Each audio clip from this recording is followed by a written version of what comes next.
Okay. Hello, everyone. It is Saturday morning, and I have had a really nice morning, actually. I woke up and it was not immediately rainy, so I thought, like, I'm gonna go and get myself some stuff for breakfast and then come back, and then it started raining, and I thought, that's fine. Just get an umbrella. It'll be great. So I go outside and it like starts getting lighter and lighter within like a few minutes, and then it's like beautifully sunny on my way to the shop, and it was just really nice. I passed by some like flowering trees, and then as I was just like really enjoying just the walk to the store, someone came up behind me and on like their bike, and they were listening to some like reggae music, and so I could just like hear that like passing me by as I'm like enjoying the little peak of sunshine. I went to the shop, picked up some things, came back, made some breakfast, had a nice little like fulfilling breakfast of I had like vegan sausages and potatoes and sautéed mushrooms and onions with some rye bread, and I also treated myself to some actually probiotic pickles. So I'm really excited about that. And yeah, that was my morning. This week has been super busy. There's been a lot going on. School has been demanding, and when I've not been doing school stuff, I've been trying to get a head start on like other things. I met with a literary agent to talk about my book, and I'm looking towards like finding a literary agent to help represent this book, to figure out the right publishers and all of that kind of stuff. So navigating that world. If you have any tips, tricks, advice, please comment, um, because I don't know what I'm doing, but I'm doing it anyway. Motto of my life. I had like a bunch of lectures that I signed up for that weren't part of like my program, but were really really interesting. So I signed up for a couple of talks that the Psychedelic Society was putting on. So there's one talking about psychedelics connection with religion, various different religions. So that was really interesting. There's a lot of stuff that I already knew, but then there was a lot of stuff that I really didn't know, and I really liked how the lecture, it was this doctor from Stanford.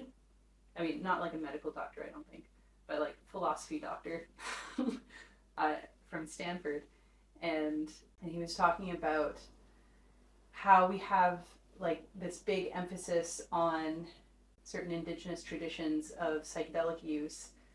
Specifically, Americans will know a lot more about, the Shipibo tribes and things like that, and like in the Amazon and all of that. But then we won't actually know the history of the sort of somewhat suppressed and forced underground kind of psychedelic communities that exist in the U.S.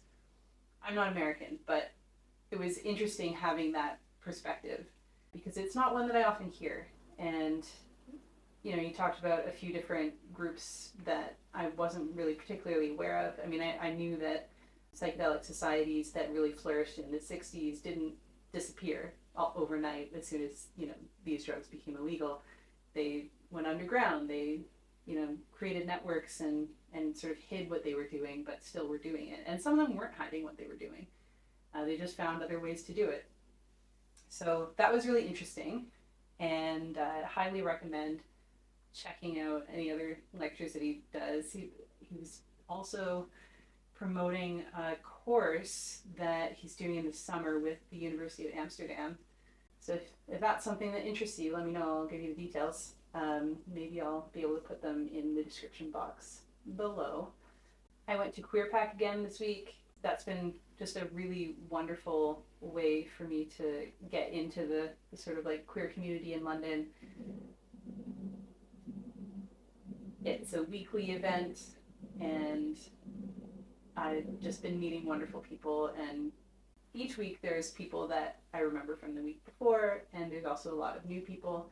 So it's been really nice developing relationships and meeting new people and having all of that kind of stimulating experiences. All of those kinds of stimulating experiences, I should say.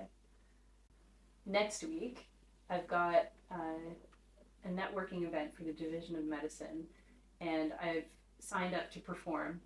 I'm very excited about it. I think it'll be really fun, and I'm trying to keep myself from mentally freaking out because at first when I asked like, okay, what kind of setup is there, because I wanted to know what I should do as a performer based off of that setup. And so they said like, oh, it's a full like theater setup, there's lights, there's sound, of course we've got reverb, we can plug you into the house. And I was like, this is amazing.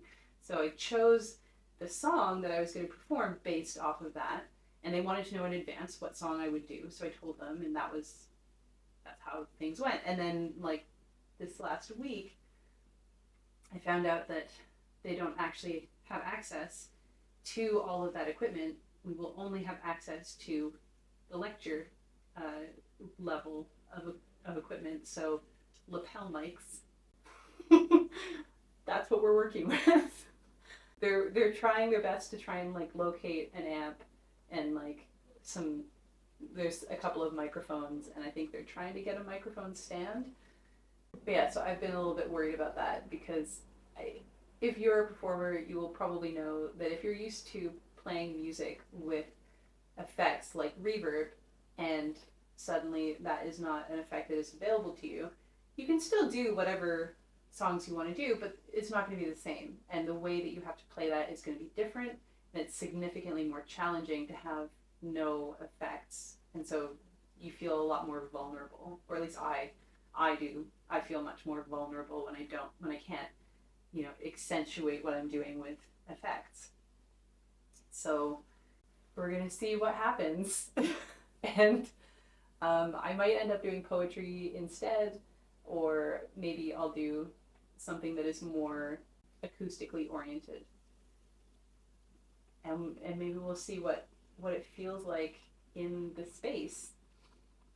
Because that makes a big difference as well. If you're in the space and there's a certain amount of echo in the room or not, or it feels a certain way, that can kind of also inform what songs you end up playing.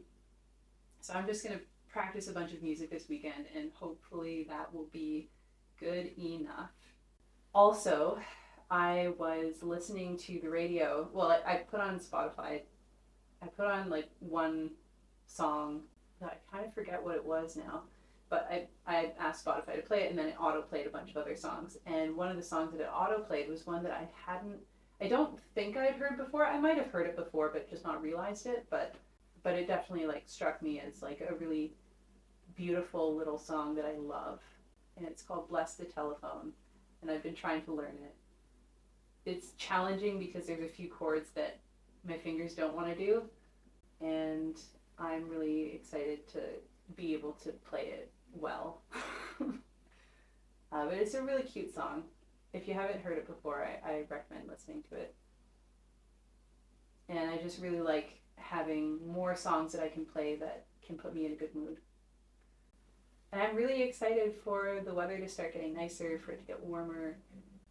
In class yesterday, so yesterday was Friday, we had full day of classes, and the last speaker that we had was someone who was living on total parenteral nutrition, and she shared her story of various surgeries, and I got really emotional about it because even though her story is not my story, there were a lot of parallels, and I haven't knowingly spoken with too many other people who've gone septic before, and I had done that after my first surgery. I went septic. There was a leak somewhere, and so that's why I had to have a second surgery. And that was a really, really difficult experience to go through. Not that it was long lasting, but once you've gone septic, the odds of survival are not super great. And once you have like septic shock, then especially not. And so it's a really kind of harrowing experience, especially when you start learning more about how difficult it is for your body to bounce back. And then going from that to then talking about, digestion generally and having a lot of issues with foods. I know that I kind of alluded to that in a previous post.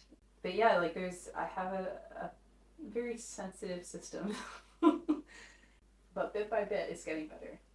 And I have had like a difficult time adjusting to, I think, the amount that I've been moving around. You know, I was in Costa Rica for a while, then I was in, you know, Montreal, Ottawa, Halifax, New York, London, Berlin.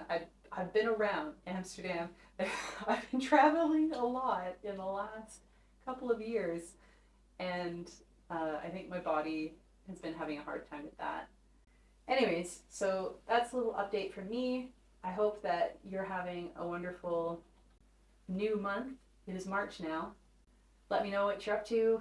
I would love to hear more about what everyone I care about is doing in their lives right now, because all my life is all just guts. Intestines and guts.